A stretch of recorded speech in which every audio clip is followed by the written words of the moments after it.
El ataque de Milei a la cultura nos fortalece.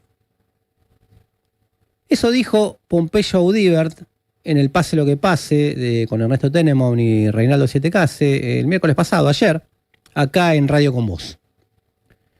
Pompeyo es actor, director de teatro, docente, y en el contexto de la conversación sobre su obra, que un poco la venía a presentar, Habitación Macbeth, hizo esa afirmación cuando le preguntaron sobre la situación actual y específicamente sobre los ataques de Milei al mundo de la cultura. Sonó como una afirmación disonante, ¿no? O sea, está bueno que nos ataquen, o nos atacan y nos fortalece. Fue un poco disonante con el sentido común que predominó en el discurso político desde que comenzó este proceso en diciembre pasado. De hecho, Reinaldo Siete Case, un poco sorprendido, dice que al ataque lo ve como algo positivo, comentó. Y Audibert reafirmó lo que había dicho y dijo que sí, porque excita nuestra unidad y nuestra potencia. Y porque retempla, textual, esa condición más independiente, autónoma y autogestiva que, según él, es importante para el arte y para la actividad cultural en general. Y además considero que esas características deberían pasar a otras escalas, más sociales, replicarse en el conjunto de la sociedad.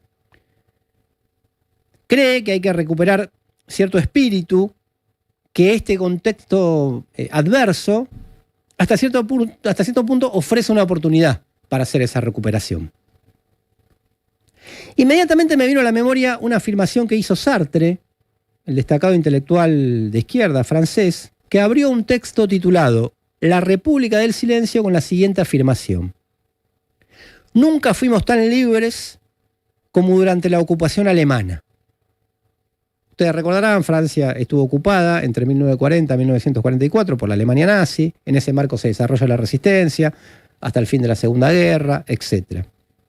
Obviamente eran condiciones mucho más trágicas que las actuales, pero me parece que describe bien cierta gramática que es común a toda forma de resistencia y que es necesario rescatar. Porque Sartre escribe en ese mismo texto: habíamos perdido todos nuestros derechos, y en primer lugar el derecho a hablar. Nos insultaban a la cara día a día y era necesario callar. Nos deportaban en masa como trabajadores, como judíos, como prisioneros políticos. En todas partes, continúa Sartre, en los muros, en los periódicos, en las pantallas, encontrábamos ese rostro inmundo que nuestros opresores nos querían dar de nosotros mismos. Debido a todo eso, éramos libres. Y concluye, porque cada pensamiento era precisamente una conquista. Porque una policía todopoderosa procuraba obligarnos al silencio, cada palabra se volvía primordial como una declaración de principios. Porque éramos perseguidos, cada uno de nuestros gestos tenía el peso de un compromiso. Creo que lo de Pompeyo Audibert y lo de Sartre comparten cierto espíritu, que es el de la productividad que puede habitar en la resistencia, en el despertar de ciertas conciencias adormecidas, ahora sacudidas por un ataque profundo que muestra lo descarnado que puede ser el poder en una sociedad como la sociedad capitalista. A ver, no se trata de esa caricatura que muchas veces se hace sobre el famoso cuanto peor mejor. Considero tanto a Sartre como a Pompeyo Audibert mucho más inteligentes como para adherir a esa chicana, que en general es pronunciada por gente que siempre quiere evitar el conflicto, para la que nunca da la relación de fuerzas. Entonces a quienes dicen, bueno, hay que luchar, responden con esa caricatura. No, vos porque creés que cuanto peor mejor. Bueno, no, me parece que lo que quieren decir, tanto Audibert como Sartre, que yo lo estoy uniendo en este comentario, es algo más profundo.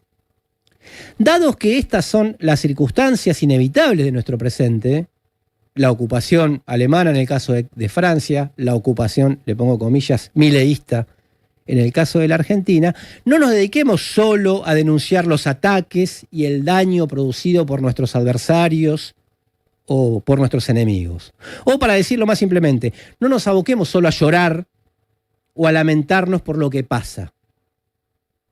Tratemos de ver por qué llegamos hasta acá, intentemos sacar las conclusiones políticas necesarias. Lo que dice Audíver en este sentido de la autonomía y de la autogestión es muy importante, y busquemos qué se puede rescatar de experiencias anteriores y qué posibilidades anidan en la resistencia. Porque durante todo este tiempo, me refiero a todo este periodo de gobierno de Milei, nos quisieron convencer de que el grueso de la sociedad, los trabajadores, las trabajadoras, las mayorías populares, estaba derrotada. Incluso peor que derrotada, estaba desmoralizada. A tal punto que había dado su respaldo consciente a un proyecto político que prometió destruirla o destruir todos sus derechos. Justamente para evitar esa desmoralización es importante equilibrar el balance de lo que pasó y las características contradictorias de ese giro político que terminó con Milei en el gobierno. Un proceso que fue mucho más contradictorio de lo que en general se cree o se piensa. Sin embargo, en la marea humana que ocupó las calles en la primera marcha universitaria y que probablemente se repita en la próxima movilización convocada para el 2 de octubre, anidaban muchas posibilidades que, bueno, se intentaron contener y en cierta medida se contuvieron por quienes eran las direcciones oficiales de los distintos sectores de la universidad, que negociaron por separado sus intereses, que transaron un poco por aquí y un poco por allá con el gobierno. Las marchas persistentes de los jubilados y las jubiladas y las represiones que provocaron que hasta el Papa hiciera declaraciones fuertes contra el gobierno, de hecho en la última movilización tratando de sacar los gases lo más posible, o en un hecho que pasó esta semana y que viene de una experiencia larga. La legislatura de la provincia de Buenos Aires dio media sanción a la expropiación de la cooperativa Madigraf, que está en la zona norte del Gran Buenos Aires, para que quede definitivamente en manos de sus trabajadores y trabajadoras. En todos estos hechos, que se combinan con una caída de la imagen y el respaldo del gobierno, se empieza a demostrar que era falsa esa idea de que todo el mundo se había vuelto neoliberal, individualista, meritocrático, no solidario, anticolectivista, etc. Es decir, que la utopía reaccionaria de Milei, de una sociedad de individuos aislados, de todos contra todos, ya se había realizado. Bueno, no, falso.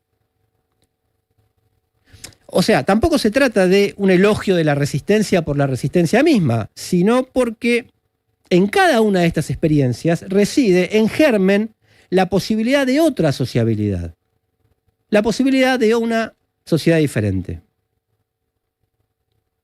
Claro, para esto es importante sacar conclusiones políticas. En palabras de Pompeyo Audíver, recuperar la autonomía y la autogestión y pensar también lo pernicioso que fue para la experiencia popular el paternalismo y la estadolatría, es decir, pensar que no hay que adormecerse esperando que todo venga desde arriba, encumbrando a líderes que reemplacen la necesaria actividad de cada uno y de cada una, o que le corresponde a cada uno y a cada una. Entre otras cosas, porque esa ubicación pasiva, junto a la gestión de la miseria por parte de esos mismos líderes, vía el ajuste, hicieron que el conservadurismo, o por conservadurismo, facilitara la llegada de la derecha actual al poder.